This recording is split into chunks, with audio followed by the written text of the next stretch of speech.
नमस्कार।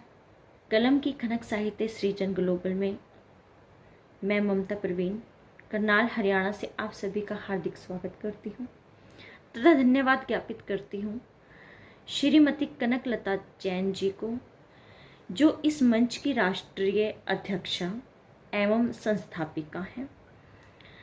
उन्होंने मुझे इस मंच पर साप्ताहिक कहानी प्रतियोगिता के लिए अवसर दिया, उसके लिए बारंबार उनका धन्यवाद।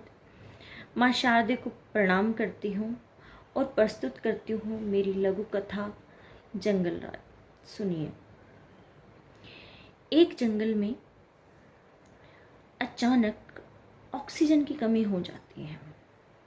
लोग मर रहे होते हैं, चारों तरफ कोहराम मचा होता है, लेकिन सभी जानवर इससे अनभिज्ञ होते हैं। वे नहीं जानते कि ऐसा क्यों हो रहा है। चारों तरफ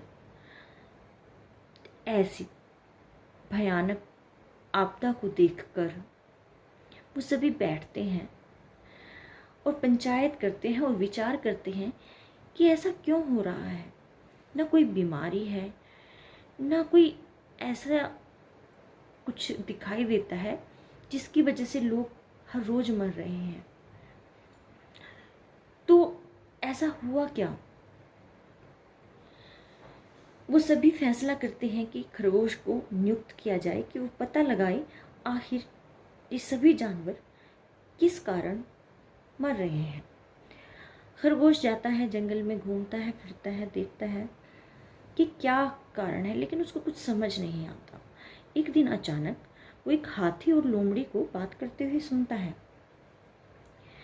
वो बातें कर रहे थे कि अब हम माला माल हो गए हैं और हम अपने इतना पैसा हमारे पास है कि हम उससे कुछ भी कर सकते हैं। वो उनका पीछा करता है और देखता है कि वो एक गोदाम में जाते हैं जहाँ से ऑक्सीजन भरे सिलेंडर वो बेच रहे होते हैं। आखिर ऐसा हुआ क्या?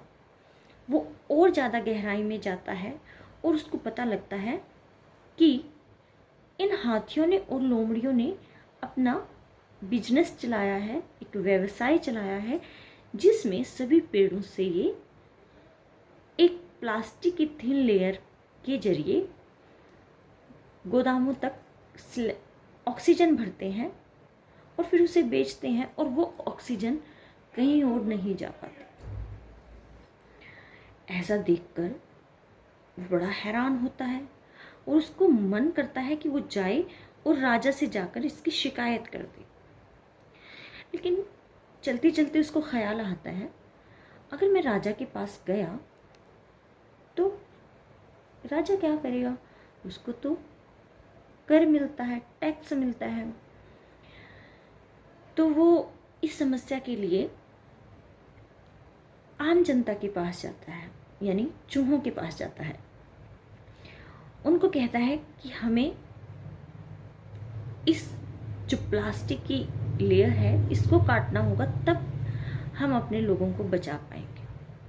चूहे साफ मना कर देते हैं कि इन पूंजीपतियों के खिलाफ जाना हमारी बस का नहीं है। लेकिन खरगोश जो होता है उनको समझाता है कि नहीं, हम आम लोग ही ये कुछ कर सकते हैं, अपने लोगों को बचा सकते हैं, अपने देश के लिए कुछ कर सकते हैं। ये पैसे वाले लोग तो अगर गलत काम करते हैं वो पैसे के लिए करते हैं। अगर उनको देश से लगाव होता तो वो ऐसा कुछ करते ही ना। और फिर मरेंगे तो हम वैसे भी, जब ऑक्सीजन हमारे पास नहीं रहेगी तो मरना तो हमें वैसे भी है, तो क्यों ना हम किसी के लिए अच्छा करके मरे। चूहों को बात समझ आ जाती है और वो जाते हैं और उस प्लास्टिक लेयर को काट देते हैं। अब ऑक्सीजन आने से लोगों की जान बचने लगती है और लोग खुश रहने लगते हैं, उनका जीवन बच गया। ऐसी मुश्किल से उनको छुटकारा मिल गया। कुछ ही दिनों के बाद अखबारों में खबरें छपती हैं कि हाथियों ने और लोमड़ियों ने बहुत प्रयास किए जिससे लोगों की जान बचाई जा सकी, और सम्मान समारोह में सम्मान वितरित किए जाते हैं जिसमें हाथियों और लोमड़ियों का नाम आता है।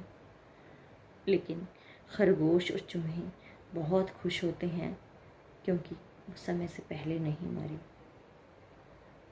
उनको सम्मान की आवश्यकता नहीं है, उन्होंने अपना फ़र्ज निभाया और वो आज भी जिंदा है। इसी खुशी में खरगोश और चूहे जश्न मना रहे होते हैं। ये थी मेरी कहानी जंगल राज। धन्यवाद।